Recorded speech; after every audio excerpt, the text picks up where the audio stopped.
this presentation is mostly about introducing some of the main factors that bring Ecuador to being one of the main birding destinations in the world, right?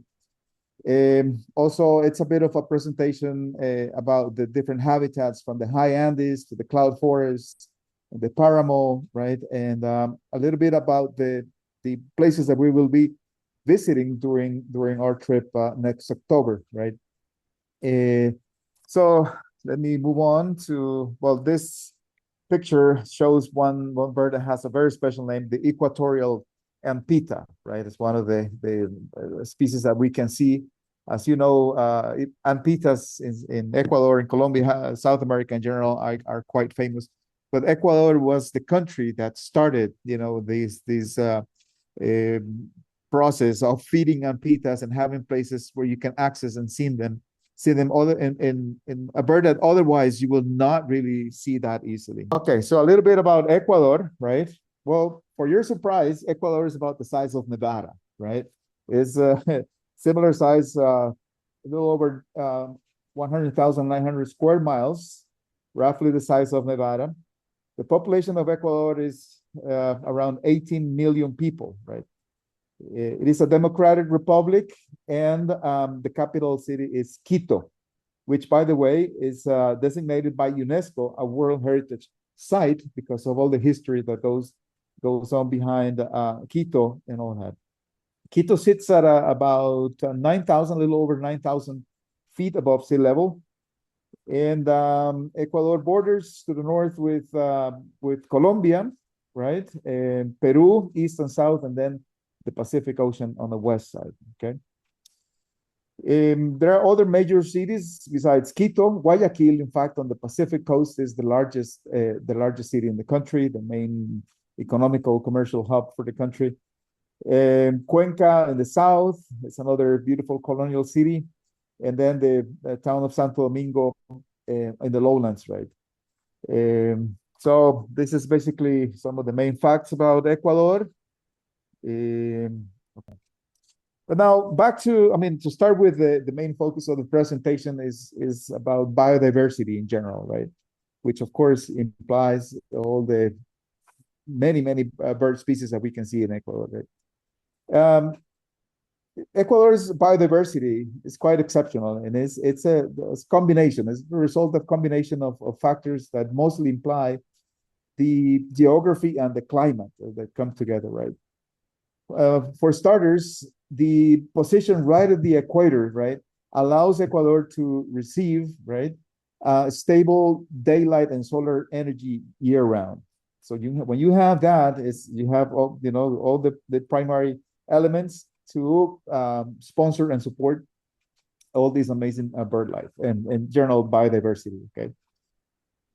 Another thing to consider is the extreme elevation changes that can happen, right? You can go from the coast, from sea level, to over 20,000 square feet, right? In about 50 miles, less than 50 miles, you can do that.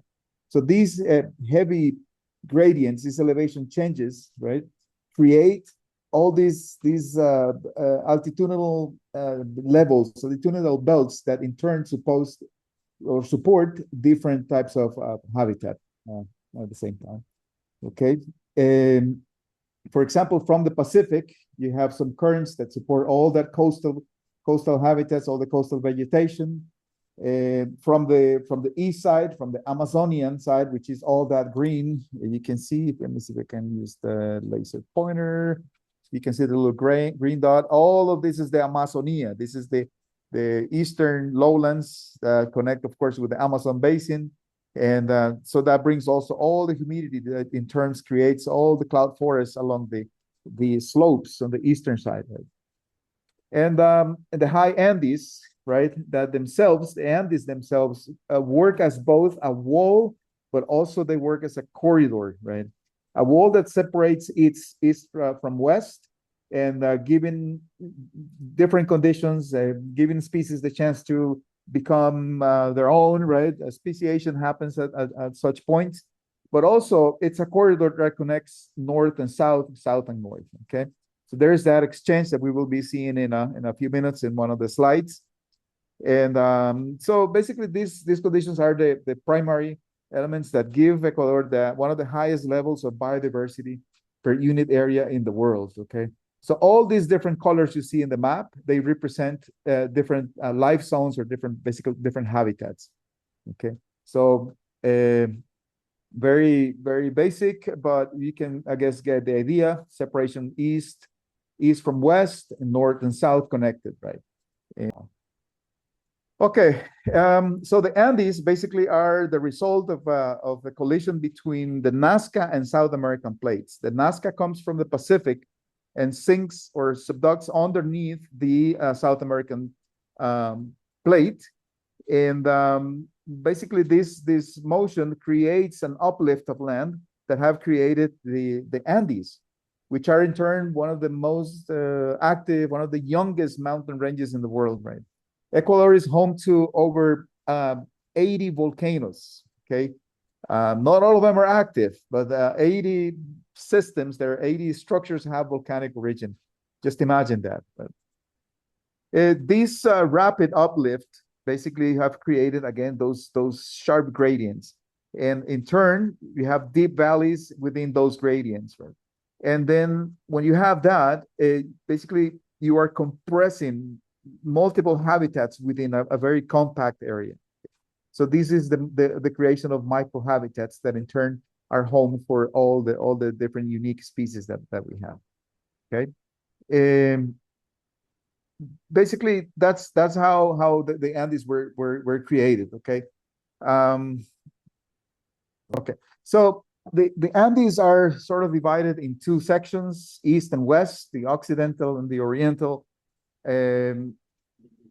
Andes, and then between you have the intermountain or the Andean valleys, which are home of the major cities in the country, like Quito, Cuenca. And of course, there's the ones I mentioned before on the coast that have no participation in this.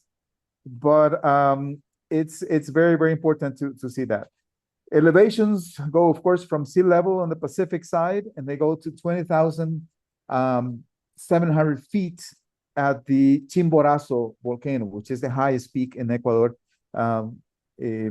sort of south of Quito, right? Going south of Quito. These mountains, this formation, these valleys basically made way for a series of different habitats. In the high Andes, you're going to have, for example, the picture here on the bottom right, these meadows here, you see here, these pastures, these are all natural paramos. This is Antisana volcano on the bottom right. And this is kind of the habitat you're gonna see here. So basically grasslands in the highlands.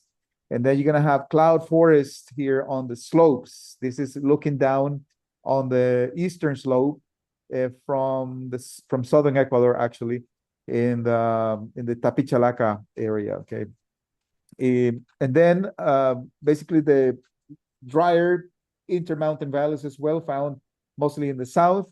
And as I mentioned, as you go east, you're gonna hit the rainforest in the Amazonian lowlands. Okay. So this is just a quick sample of some of the result of the formation of the Andes and the geography, the current geography and topography of Ecuador. Okay. All this basically, together with the interaction between the climate systems that you have, all the moisture that comes from the Pacific and the creation of the cloud forest, you go above the cloud forest, you have that. So there's multiple interactions between all the climatic regions of Ecuador related strictly with the topography of the country. All of this has led to another important thing to remember here. It's this biogeographic influences. Okay, this is the basically a chart or an image here showing the Great American Biotic Interchange. Right, this is the Gavi. Basically, you're showing how some families, this is mostly for mammals, they came from North America down south, and then those that came from South America up north, like that. Okay, but Ecuador, which is located right about here, sits at a crossroads of basically continental biodiversity. From the north, the species of Central American origin and North American origin extend to the Chocó region, which is about here. If you can see on the north west part of Ecuador, right? And also from the Amazon, you have species moving into the mountains and then going north mainly. Also from South America, from farther south in the Andes, you have species that even can connect with the Patagonian influence. Okay, so basically Ecuador sits right at the meeting point in many ways, like southern Central America, the Chocó, Ecuador, all this region here. It's that crossroads. Okay, these intersecting influences make Ecuador a meeting point for all kinds of different species, right? In adding again to the condition that we already mentioned, being one of the most biodiverse countries in the world. Okay. Now a little bit of numbers. This is a very nice bird found. This is a true Andean specialty, the giant conebill, that we see typically above 13,000 feet. Generally associated to the paramos and high elevation, high passes and all that. This picture was taken at Papayacta Pass a couple of years ago. So Ecuador is home of more than 1,650 species recorded in Ecuador, right? Of those, it's 130 of them are regional endemics. What does this mean? That they are generally shared with another country, especially Colombia, and some with Peru, but mostly Colombia, particularly in the high Andes that extend, of course, into Colombia as you go north, and then in the Chocó region, which is the Northwest Pacific areas of Ecuador and of course, part of Colombia as well. So a lot of those are shared with the neighboring countries. But now, here we are looking at more or less 40 true country endemics. This means that there are 40 species that are only found in Ecuadorian territory. Evidently, we are including here the Galapagos Islands that contribute to about 30 of those 40 that we're mentioning. Okay. So for a little bit of referencing numbers, Ecuador has more or less close to 15 species of birds per every 1,000 square mile. Okay, that is equal to one species for every 68 square miles. So that's high numbers for a country of that size and having more than 1,650 species. Some lists treat them almost having 1,700, but we keep it conservative and we go for a 1,650. It's kind of like the happy medium there. But it is an exceptional country.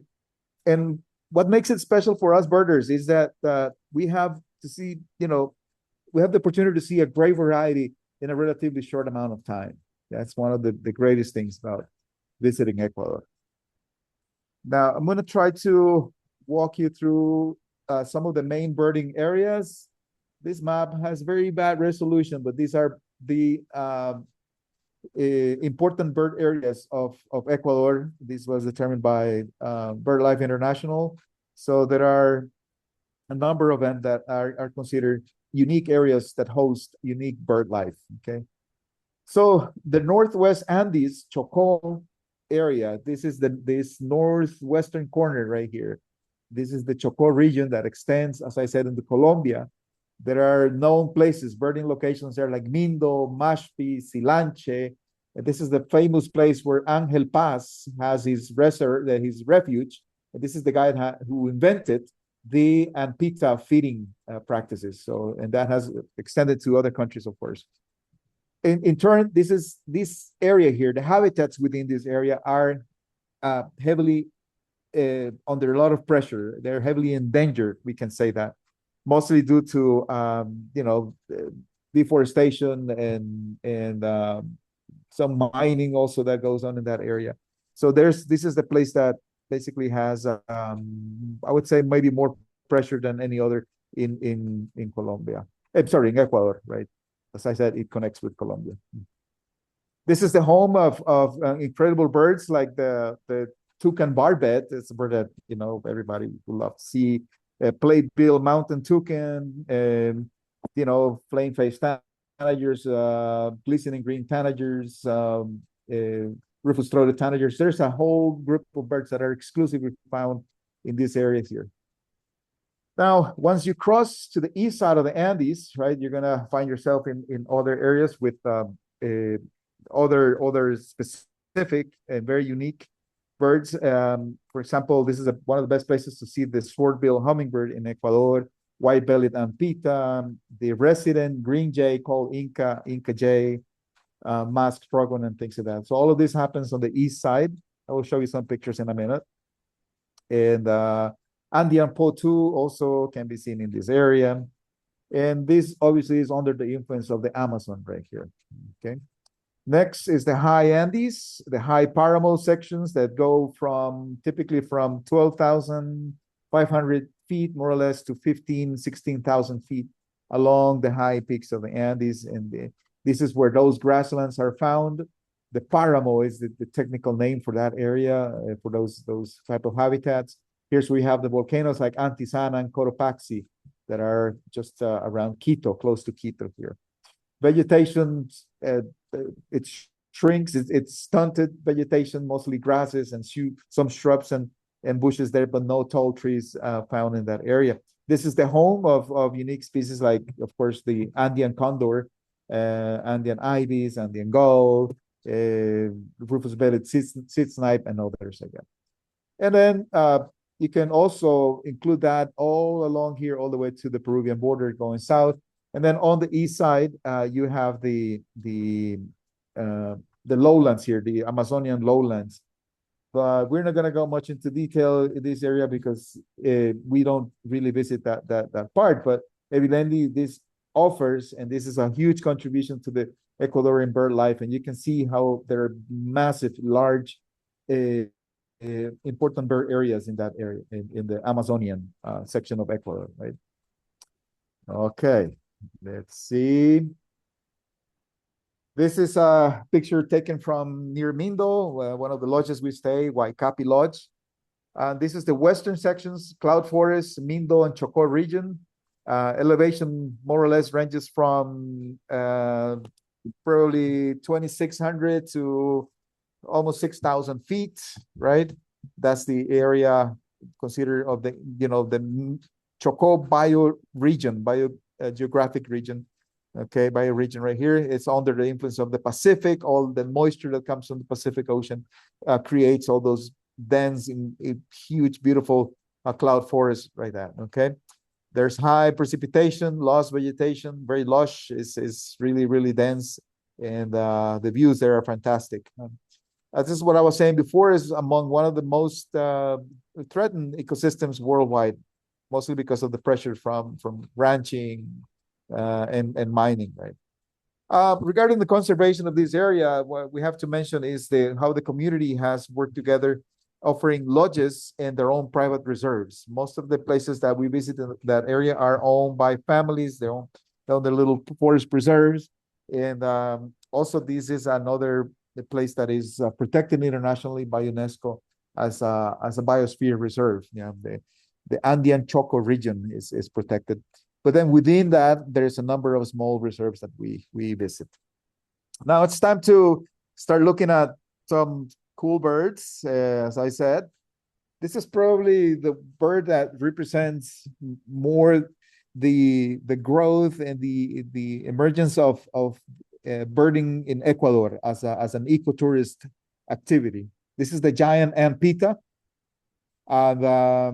This is Angel Paz and his brother Rodrigo. They started calling this bird. They were going around their daily work, and then they saw this little bird, not so little because this is quite big for an ampita, hopping across the trails in front of them. It's like, what is this bird? They started like calling and whistling and back, and they started giving them names, and so this became the famous Maria.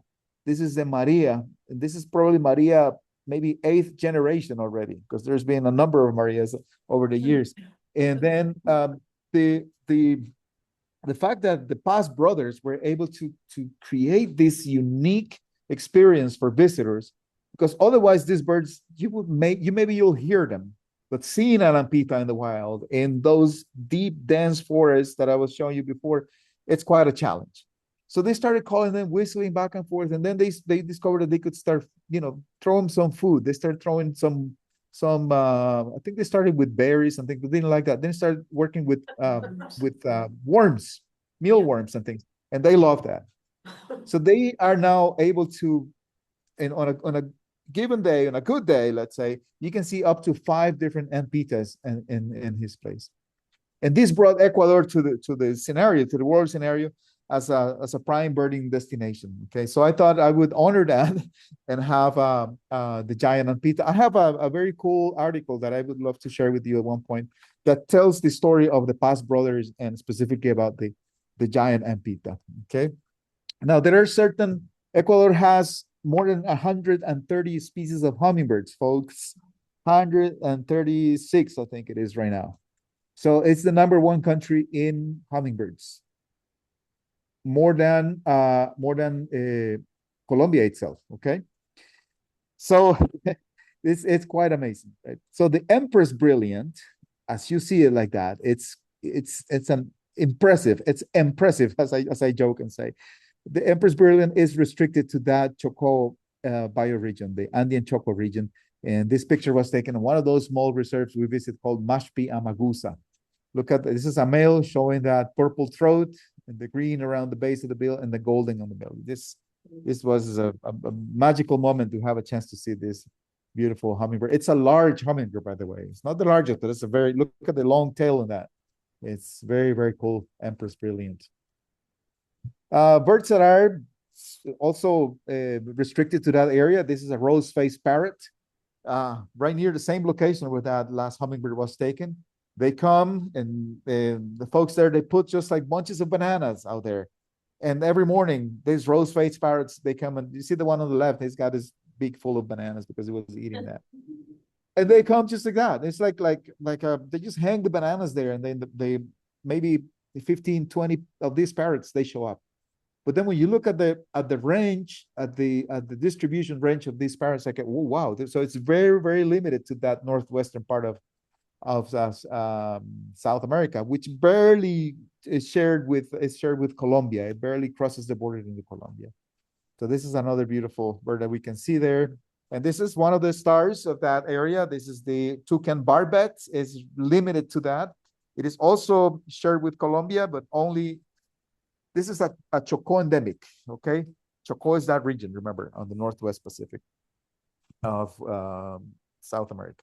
So this one, it's a very cool bird. There's only 2 birds in this genus, this toucan barbet and the prong-bill barbet that we see here in Costa Rica and Panama. And that's it. It's a very, very cool family, very closely related to toucans, right? As you can see here. Let's move on to another one. This is one of the most striking little birds you're going to see here with one of the coolest names, glistening green tanager, right? Look at that. This is a male with a little orange and white patch over the ear. And that's it. I mean, this picture probably doesn't do justice to how this bird looks because that green really stands out. It's really like emerald green, like really like very shiny. And this is another bird that is restricted to that area. Okay, so we're going to jump to the other side now of the mountains. This is going to be on the eastern slope, and in elevations are a little higher here. You go almost all the way to 9,000 feet. Huge air masses, as you can see, those clouds building up in the background there. They rise from the Amazon, right? And this is a very cool series of forests, foothills, very rugged terrain that connects with the Amazonian lowlands, right? Very much like the other side, private reserves secure some connectivity, but this is more like at a level provided by a local organization, non-government organization called the Hokotoco Foundation, and also several national parks that are protected. Some of the lodges, they do have some properties, but then it's not as extended and it's not as much as a network as it is on the west side. Okay. Moving on to the exciting part. So there are only 4 species of mountain toucans in the world. They're all, of course, in South America. They are the bird have a very cool genus, a scientific genus. It's called the Andigena, which means originary of the Andes, right? So this is one that we aim to see on the. This is only found on the east side, the gray-breasted mountain toucan. On the east, on the west side, I was showing before, we have another one that we can see. It's called the plate-bill mountain toucan. So it's like one case of speciation on one side of the mountains and the other side of the mountains. If you place them together, they may somewhat look similar, but yet different. So these birds, evidently, they have a common ancestor, and then the separation of the mountains gave in their own species level like that. So this was taken near Guango Lodge, one of the places we visit. It's a bit of a walk up there. It's doable, but carefully you get up there, and then there's a blind, and then the birds come in the mornings to feed on some fruit that they put there. Okay, so gray-breasted mountain toucan. Okay, so I don't know anybody in the birding community who doesn't want to see this bird. I don't know if that's true or not, but definitely a change. What happens here is very cool. On the west side of the mountains of the Andes, the Andean cock of the rock are more on the orange side. On the east side. So on the west side, they're more on like red, they're brighter red. There's some differences between the two populations. Who knows? Potentially in the future, this could lead to separation of species, but you know, it's like one is orange, the other one's red. But the Andean cock of the rocks can be found on either side of the mountains. It also extends farther south into Peru, I think part of Bolivia as well, Colombia, evidently.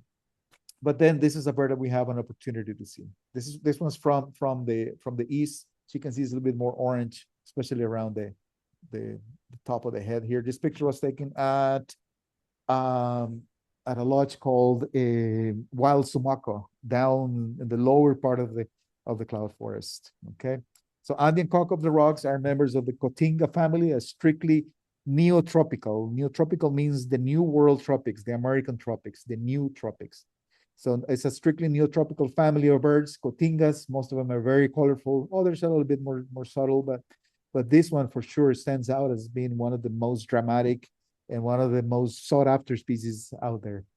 I'm sure that maybe some of you have seen this bird in the past, but I mean, I would not consider seeing it a second time a bad experience at all. Okay, so we have a chance to see this, and this one.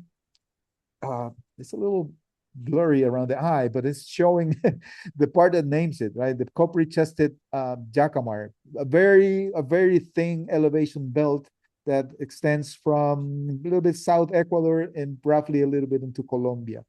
This is an almost endemic bird of Colombia, and exclusively is found on the west. Jacamars are also part of the same story, birds that are only, or a family that is only found here in the American tropics. Okay, so coppery-chested, this was seen also around Sumaco area in the lower section of the eastern slopes. Okay, very cool, fantastic hunters. They eat a lot of large insects, butterflies, and moths and things like that. So they're really cool to watch. Okay, hummingbirds again. Remember hummingbirds, and this is another example of those that are exclusive to the east side. The wire-crested thorntail. Okay, you can see why it's called that. It's describing everything that the name says. You know, the wire-crested, and it's feeding on one of those popular verbenas. You know, Stachytarfeta is the name of that flower or the bush, and they're perfect for hummingbirds. I mean, they attract a lot of hummingbirds, butterflies, and other things. So this is a stunner. This bird is simple. It's little. It's a very tiny hummingbird, but gosh, when you see that crest going up like that and the tail extend, it's like, how can they get so, you know, ornated like that? So let's continue. Here's an interesting case. San Isidro owl. It turns out on one side of the mountains you have black-banded owls, and the other side you have black and white owls. But this bird was found near this lodge, San Isidro Lodge, where we visit. And it has traits from both species, but they're both species are not connected. So it's like somewhere in between. People say they're hybrids, but no, they have been able to reproduce over the years.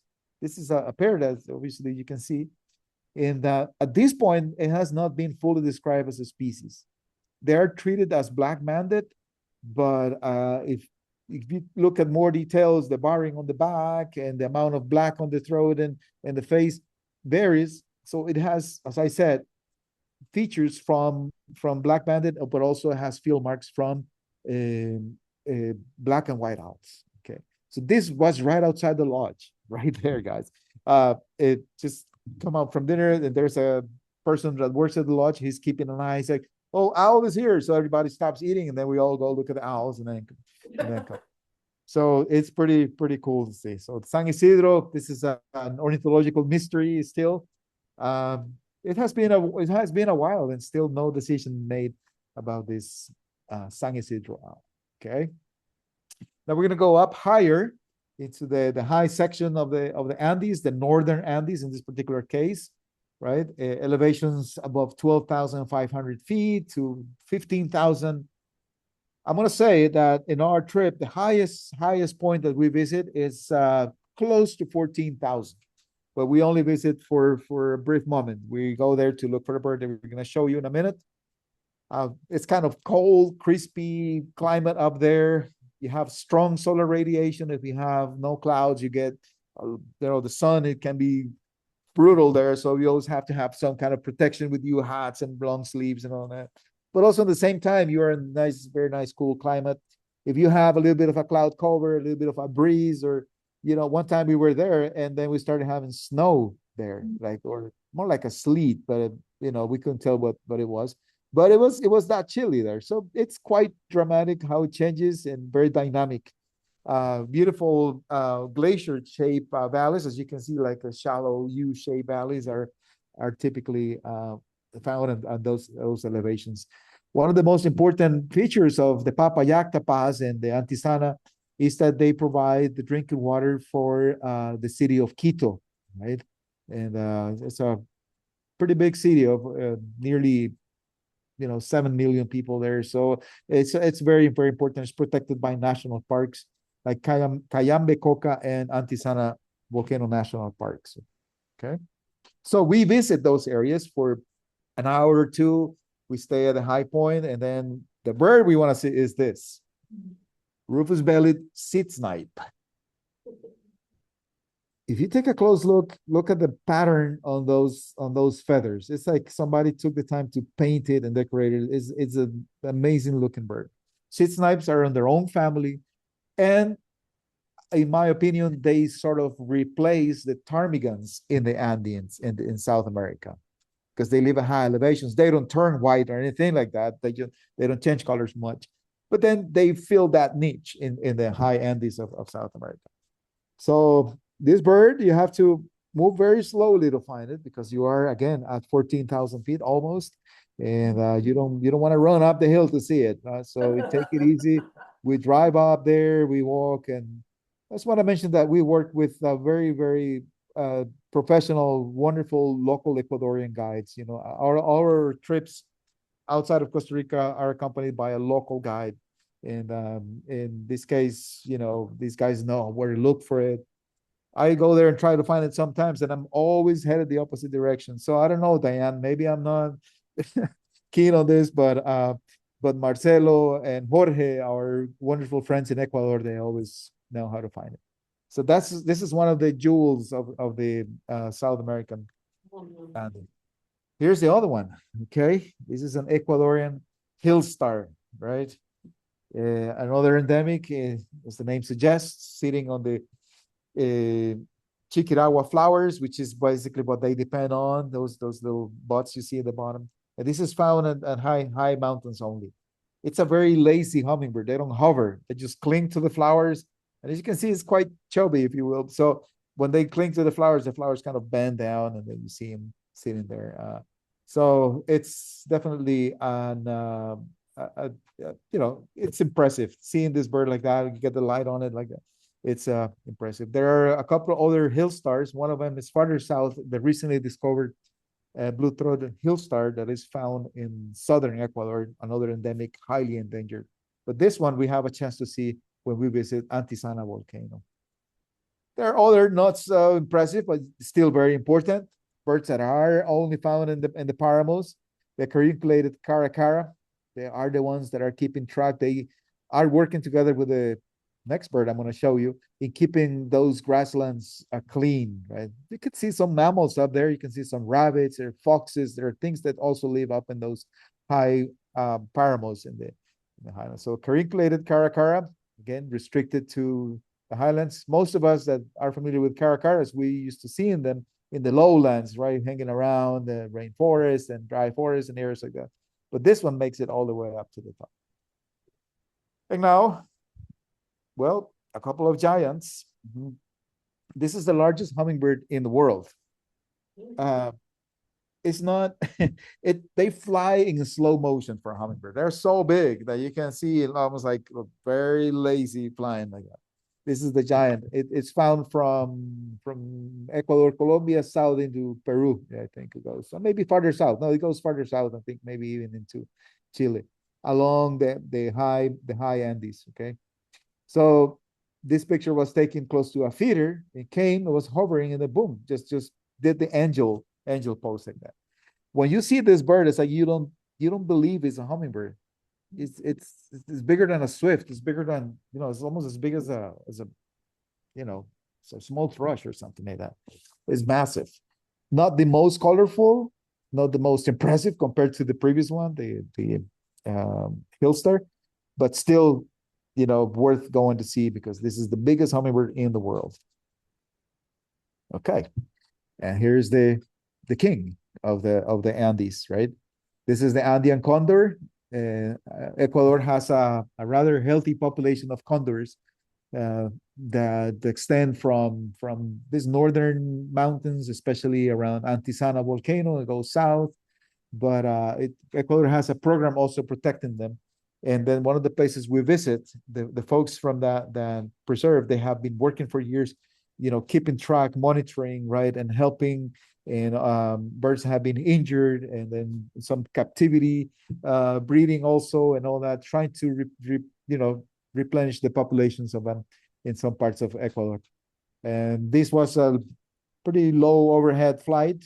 This is like a small airplane that's going overhead, guys. Is seriously, they're massive. They are bigger than the California condor, for those of you that have opportunity. Wingspan is like, I don't know, 11 feet, something like that. Is 11, 12 feet wingspan. They're pretty massive. We visit some places that we even have the opportunity to see them nesting on the cliffs. This last trip we had, we were able to see some nests up on the cliffs there, so that we even saw the chicks and all that. So, and at a distance, you don't get close to them because unless you're a rock climber or something, but we see them from the distance with scopes and all that. So we had great use of this.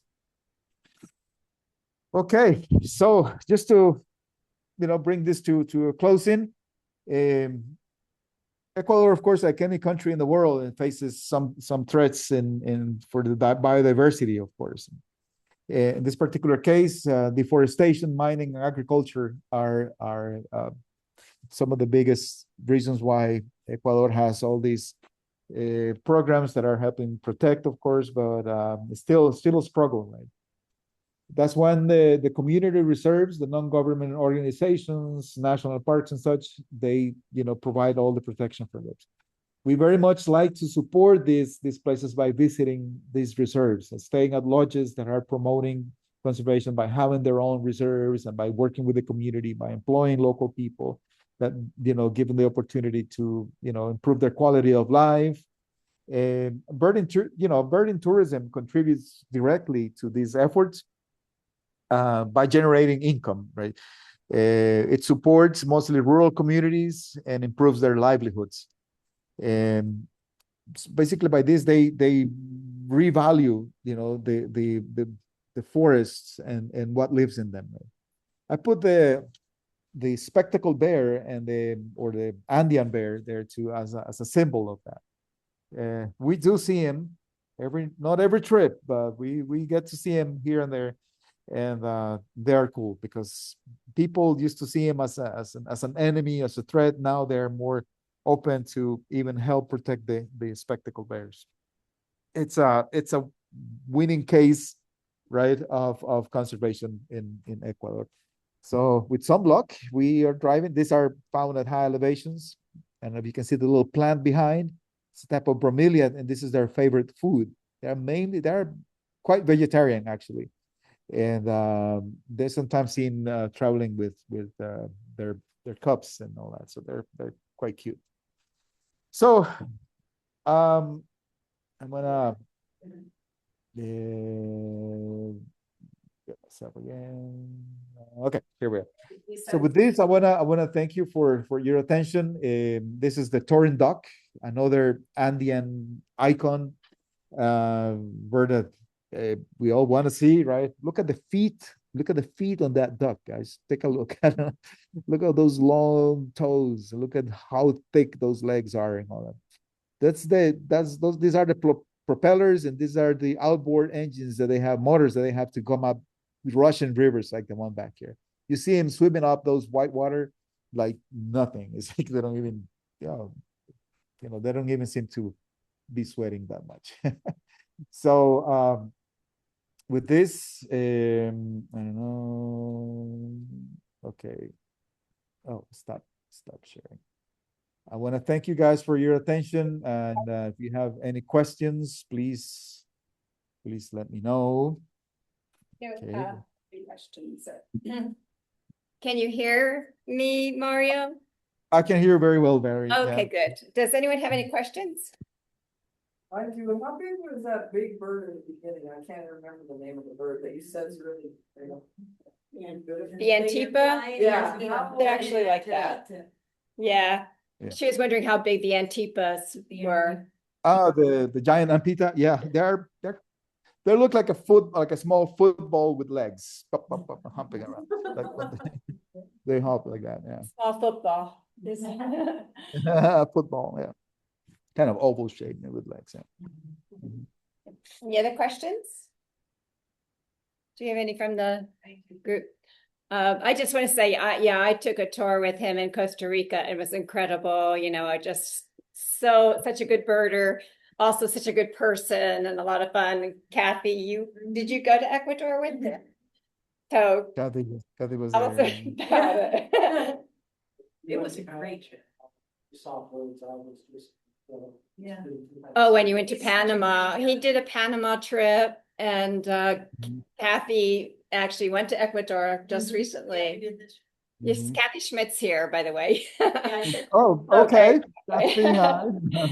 So yeah, we've done trips of Costa Rica, of course, Panama, a couple of trips, and Colombia recently as well, and now we are ready for Ecuador. It's an amazing country, really. Yeah. Alan asked, how many lodges that do you visit on this trip, and how long is it? Is it 2 weeks or? It's a little less. It goes for 12 days, and not counting, well, the starting day we stay one night. Everything else we go two nights, with one exception, like crossing east-west we do one night. So let me think. It's 1, 2, 3, 4, 5, 6 lodges. Yeah, we have on the trip. So basically we're crossing, starting from Quito, we go on the west side, we stay at 2 lodges. We stay in the same area for 4 days, Mindo area, and we do day trips from there to visit different one of those little reserves that I was mentioning. And then we cross to the east side and we stay close to the high point, and then we start working our way down to the east side. Not all the way to the Amazon, of course, but we stay there. So yeah, 6 lodges altogether. And there was a question about how much hiking is involved, or how kind of physical shape do you have to be in to go? Okay, so I think the primary factor is elevation. Okay, you have to take that into account. Quito starts at 9,000 feet, and we move down lower to between 6,000, 5,000, little to get acclimated a little bit that, and then we move on to 9,000, and then the 1.5 day trip to high. So elevation is a factor, evidently. The lowest point we visit is a little below 3,000, 2,000 feet, close to 2,000. That's the lowest point. So basically you can rank the trip from 2,000 to 14,000. As far as hiking, there is evidently some hiking, but a lot of birding goes on right around the lodges. We also visit feeders, the places that have it. So we just kind of like sit there and just watch the birds come. Um, we do not have any strenuous, difficult hiking. I think we rank the trip easy to moderate like this. So but once again, the main factor is the elevation. Yeah. One of the lodges, Wango Lodge that we stay is the highest point is at 9,000 feet. So we're sleeping at 9,000 feet for one night. The rest will go from around that 9 below to 4,000 at Walsamaco. Okay. Do you go out and walk, say, a mile, 2 miles, 3 miles at the most? Did you I hear would that? say that, yeah, the walking, my estimate would be like the longest walk is probably going to be 1.5 to 2 miles. Because it's burning. So we stop, we burn and stop and stop and stop. So we move very, very slowly. we don't cover that much. So what we do, for example, in places is that with the van, we ride the van, we stop at a place, we burn a little bit, and then we move on to another location and another location. So the walking is quite basically limited to maybe that, a mile and a half. I think we go beyond that anywhere. Yeah, of hiking. Yeah. We are going to keep the group, like that's our, standard practice, to keep the groups at below 10 people. 10 people will be the maximum that we take. Because of, again, some of the trails, we do a lot of birding from the roads and that stuff, but there'll be occasions that we are going to be birding on some trails. Yeah. So more people than that, it makes it a little difficult. Any other questions? Yeah, this trip goes from 8. We need a minimum of 8 to make it go, and the most, I guess, is 10 or something. So yeah, it's a really nice size group. You get a lot of attention, and it's great. Yeah. So anything else? We will be just saying that we will be providing some documents so you can get more information, more details about the itinerary, all the places we visit. What are the conditions? Make a quick announcement too, that Lauren Whiteneck is going to be the liaison for this trip. So if any of you have been on any of our local field trips with Lauren, you know how knowledgeable she is. And some of you went to Panama with Mario and Lauren, so you know this interaction. It's amazing. You don't want to miss this if you can go. You're going to be there during the season when there's, our birds are leaving and going back down south. So you're going to maximize the number of birds that you get to see down there. So, and you'll get to see some of the eastern warblers. Is that correct, Mario? Correct. Yeah, we get some of the eastern warblers there. Yeah. Yeah. Yeah. Yeah, it's a good time. It's the fall migration. Yeah. Okay, good. And again, just to mention it, what I just said is that the trip supports local conservation efforts, and this is promoting like traveling with purpose, right? It's not just for the sake of going into a tour and then that's it, seeing all the birds. No, we're working with local families, we're visiting local reserves, we're eating at family-owned restaurants, we're doing this sort of things. Okay, and so that also adds to the trip. I think it's a value that should be considered, and we are sponsoring some of those trips. And Northwest Nevada Bird Alliance also will be part of that. We're working on getting the name so we can say it without stuttering. NNBA. So NNBA. Mario, we have a little bit of time. Would you like to tell us the story of Angel Paz? Because I think that's a really amazing story. Yeah. So they started like that. They were really not involved into any kind of like tourism.